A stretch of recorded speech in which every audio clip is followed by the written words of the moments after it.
Un saludo, profesor. En esta presentación, junto con Estefanía, Georgette, Jean-Pierre y mi persona Caleb, vamos a hablar sobre los tipos de sistema internacional. Voy a empezar con el sistema bipolar y este estuvo caracterizado por dos actores principales, que fue Estados Unidos y la Unión Soviética, que se enfrentan ideológicamente, especialmente el capitalismo, contra el comunismo. Este sistema cobró forma en la posguerra, especialmente durante la Guerra Fría, en el periodo de 1940 a 1991 y tuvo unos hitos y unos hechos históricos muy importantes, tales como la formación del muro de Berlín, que intensificó esas tensiones entre las superpotencias, además de la crisis de misiles cubanos, que llevó al mundo al borde de una guerra nuclear, y también las reformas de Gorbachev, que transformaron el mundo al acabarse la Unión Soviética. Un teórico importante en este sistema es Kenneth Waltz. Con una teoría neorrealista, él argumenta que la bipolaridad generaba estabilidad debido a la disuasión mutua entre las superpotencias. Unos datos importantes es el PIB de Estados Unidos en comparación al PIB de la Unión Soviética en el periodo de 1960 a 1991. Aquí podemos ver el PIB real y el PIB per cápita. Por otro lado, tenemos el sistema unipolar, y este está caracterizado por la supremacía de una única potencia en el escenario global, y esta es Estados Unidos, que emerge como esa principal potencia después del colapso de la Unión Soviética. Y esto tiene un impacto en las relaciones internacionales. Joseph Nye dice que Estados Unidos, como el poder dominante, influyó en la toma de decisiones globales, la formación de alianzas y la promoción de valores democráticos y económicos. Y podemos ver un teórico también de este sistema, que es John Mearsheimer, con su obra The Tragedy of Great Power Politics. Mearsheimer argumenta que a pesar de esa ventaja unipolar, la competencia entre los estados continuará debido a la búsqueda de seguridad. Yo les voy a hablar acerca de los sistemas anárquicos y soberanos. Como voy a comenzar con el soberano, y es que ese se refiere a la estructura en la que las entidades políticas reconocidas como estados interactúan entre sí en la arena internacional. La soberanía se refiere a la autoridad suprema e independiente de un estado sobre su territorio y población, lo que implica que ningún otro agente o actor externo tiene derecho legítimo para interferir en sus asuntos internos. Y en un sistema anárquico no existe un gobierno mundial autoridad superior que imponga reglas y decisiones a los estados, pues en lugar de eso los estados deben depender de su propio poder y capacidades en las relaciones para garantizar su seguridad y perseguir sus intereses. Algunos de los varios hechos durante ese sistema, el primero de ellos fue el Tratado de Westfalia en 1648, y es que marcó un punto de inflexión en la historia de las relaciones internacionales, pues puso fin a la Guerra de los 30 años en Europa y estableció los principios fundamentales sobre la soberanía estatal, pues los estados comenzaron a ser reconocidos como entidades públicas e independientes y soberanos con el derecho de tomar decisiones internas sin interferencia externa. Y durante el siglo XIX también un hecho importante fue el Congreso de Viena, pues después de las guerras napoleónicas, el Congreso de Viena reconfiguró el mapa de Europa y estableció un equilibrio de poder entre las principales potencias, aunque estos estados continuaron siendo soberanos. Bueno, algunas características, voy a comenzar sobre los sistemas de estados soberanos, y la primera de ellas es la igualdad y autonomía, pues en un sistema soberano todos los estados son considerados iguales en términos de su soberanía. Eso significa que cada estado tiene derecho a tomar sus decisiones internas y externas sin interferencia de otros estados. También tenemos la diplomacia y la negociación, pues la diplomacia es una herramienta esencial en un sistema de estados soberanos, pero los estados buscan resolver sus disputas como promover sus intereses a través de la negociación pacífica y los acuerdos bilaterales. Algunas características de un sistema anárquico, y es la primera de ellas es el equilibrio de poder, pues un sistema anárquico, los estados buscan equilibrar su poder de forma con alianzas para garantizar su soberanía, pues esto puede llevar a la distribución del poder en la que las potencias intentan contrarrestar la influencia de otras potencias. También tenemos la estrategia de seguridad, pues los estados dependen de su propio poder y capacidad para garantizar su seguridad, y eso puede llevar a estrategias de disuasión, armamentística y formación de alianzas para contrarrestar amenazas potenciales. Y por último, la cooperación selectiva, pues a pesar de la naturaleza anárquica, los estados a menudo cooperan en áreas de interés mutuo, como el comercio y la lucha contra el terrorismo y la gestión de las crisis humanitarias. Bueno, algunos teóricos importantes, pues a la izquierda se encuentra los teóricos importantes en un sistema soberano, y es que encontramos a Hugo Grotius, que a menudo llamado como el padre del derecho internacional. Este sujeto contribuyó significativamente a la teoría de la soberanía estatal, el desarrollo de normas y principios legales en las relaciones entre los estados.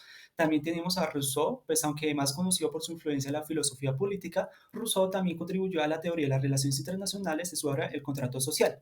Y a la derecha tenemos algunos actores importantes en los sistemas anárquicos. El primero de ellos es Hans Morgenthau, uno de los fundadores de la teoría del realismo y de las relaciones internacionales, pues argumentó que la anarquía en el sistema internacional lleva a los estados a competir por el poder y la seguridad. Y también tenemos a Walls, pues Walls conoció por su teoría del neorrealismo, también llamado el estructuralismo, que es la estructura anárquica del sistema internacional afecta al comportamiento de los estados. Algunas distribuciones de estos estados, tenemos lo soberano, la teoría de la soberanía, pues es la noción de los estados soberanos, tal como el desarrollo a partir del Tratado de Westfalia en el siglo XVIII proporcionó la base para la teoría y práctica de las relaciones internacionales. También tenemos la diplomacia, la negociación, pues en el énfasis de la diplomacia como formas de gestionar las relaciones entre los estados hacia una contribución clave y el enfoque diplomático de resolver las disputas y promover la cooperación cada vez de forma de prácticas internacionales. También tenemos el equilibrio del poder, pues la competencia y la búsqueda del equilibrio del poder entre los estados han sido temas recurrentes a la disciplina, pues estas teorías de poder han examinado cómo los estados buscan contrarrestar el poder de otros para mantener su estabilidad. También tenemos la teoría del realismo, pues este enfoque fundamental se ha basado en gran medida en la naturaleza anárquica del sistema internacional, en donde enfatiza la competencia, el equilibrio de poder y la importancia de la seguridad nacional y en su entorno. También tenemos la teoría del equilibrio, pues esta teoría se deriva de la naturaleza anárquica del sistema, sostiene que estos estados buscan equilibrar y contrarrestar el poder hacia otros estados. Y por último tenemos la teoría de la seguridad. Pues esta teoría en el sistema ha inspirado teorías sobre la seguridad internacional y la búsqueda de la autodefensa por parte de los estados. Bueno, yo hablaré sobre el sistema de seguridad colectiva, el cual se basa en los acuerdos de cooperación al que llega un conjunto de estados donde su principal interés es velar por la seguridad y paz internacional. Algunas de sus características son las siguientes. Primero, es un mecanismo de gestión de poder o crisis donde busca resguardar la paz internacional ante cualquier amenaza de guerra. Segundo, reconoce que la inseguridad de las naciones, es decir, guerras, agresiones, conflictos y demás, son eventos destinados a ocurrir que no pueden ser eliminados en su totalidad. Tercero, cree que las naciones actuarán en conjunto ante cualquier amenaza en contra de la paz internacional. Cuarto, las naciones cuentan con un poder universal superior con el que logran mantener la paz internacional ante una situación que atente contra esta. Quinto, permite la existencia de las organizaciones internacionales o una organización internacional. Sexto, es un elemento fundamental en el convencimiento hacia los estados que tengan un pensamiento agresivo hacia otro estado. Séptimo, considera que el enemigo principal es la violencia, más no el estado que la ejerce. Momentos históricos de desarrollo. Podemos encontrar 4 etapas fundamentales que son las siguientes. En la etapa número 1 tenemos la Guerra Fría entre Estados Unidos y la Unión Soviética, donde la lucha se basó en la expansión de las ideologías sociopolíticas y la influencia en el orden internacional. Segundo, tenemos el fin de la Guerra Fría luego de la caída del comunismo soviético. En la etapa 3 tenemos el inicio del siglo XXI, en el cual se generaron diferentes cambios y expectativas dentro de la comunidad internacional.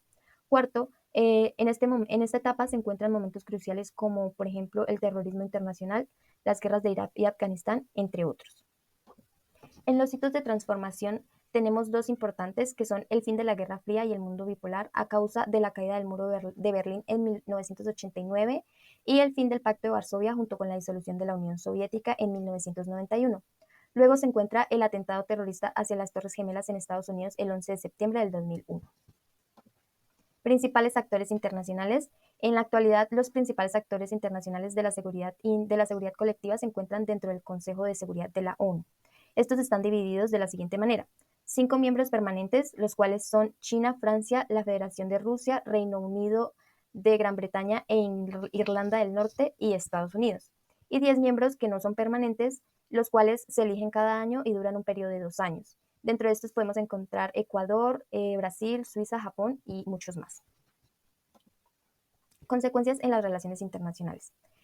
Podemos encontrar 9 de ellas, que son las siguientes. Primero, la concentración en el poder económico, tecnológico, militar y político de las potencias polares, la variación en los actores y las acciones internacionales, la diversidad de regímenes políticos internos, el incremento de corporaciones privadas, públicas e internacionales, la prolongación de los sistemas regionales, el desarrollo de movimientos organizados, el retraso de países avanzados menores, los cambios en el desarrollo científico y tecnológico y acuerdos implícitos entre las potencias polares. Por último, un autor teórico destacado de la seguridad colectiva es Immanuel Kant. el cual fue un filósofo alemán que contribuyó en las relaciones internacionales a través de su pensamiento de la crítica de la razón pura. Uno de sus textos más famosos es el denominado Sobre la paz perpetua, que se basa en encontrar una estructura global donde los estados protejan la paz. Ahora les hablaré sobre el sistema de globalización y transnacionalismo. Este sistema ha demostrado que gracias a la globalización el mundo funciona de manera diferente hoy en día, ya que las fronteras no tienen la misma relevancia que antes, sino ahora son más importantes las conexiones e interacciones que se hagan entre los actores y los estados de manera internacional. Los hitos y hechos históricos de la globalización. Bueno, iniciamos con el periodo paleolítico. En este periodo, pequeños grupos de personas empezaron a salir de África para dispersarse al resto del mundo. Segundo, el periodo neolítico. En este periodo tenemos los primeros asentamientos de humanos de manera permanente en las aldeas, lo que les llevó a interesarse un poco más en la agricultura, ya que este se convirtió en su sustento alimenticio. Tercero, en el año 3000 a.C. viene la domesticación del caballo. Esto trajo consigo la facilidad de transportarse en grupos más grandes a diferentes territorios del mundo.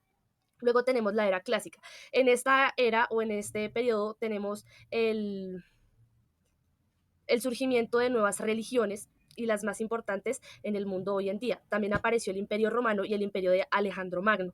Luego tenemos la era oceánica. Con esta era trae consigo la creación de la brújula y de nuevas técnicas de navegación, lo que generó el hallazgo de nuevas tierras. Tenemos como siguiente y como sexta la revolución industrial. Esta trajo consigo la creación de la máquina a vapor en el siglo XVIII. Debido a esta revolución trajo consigo la multiplicación de la energía, el trabajo y el poder militar en la sociedad. Y por último tenemos la era digital. Esta inició en el año 2000 y ya que como podemos darnos cuenta, desde este momento empezó a transformarse la vida, la economía, la política, entre muchas más. En lo teórico, tenemos a Joseph Nye. Joseph Nye introdujo conceptos de poder duro y el poder blando en su obra Bound to Lead, y este ha explorado y centrado más que todo en el concepto de la interdependencia compleja. Como siguiente tenemos un hito en el progreso de la globalización. Un hito bastante importante en este fue la creación de la Organización Mundial del Comercio. Esta se fundó el 1 de enero de 1995 y esta es la única organización internacional que se ocupa de las normas que rigen al comercio en el mundo. Y por último tenemos esta gráfica que nos demuestra cuáles son los países más importadores del mundo. Esta gráfica es del año 2022 y nos demuestra la importación en miles de millones de dólares. En estos tenemos a Estados Unidos, China, Alemania, Países Bajos, Japón, Reino Unido y Francia. Eso es todo. Muchísimas gracias, profesor, y muchísimas gracias, compañeros, por toda su atención.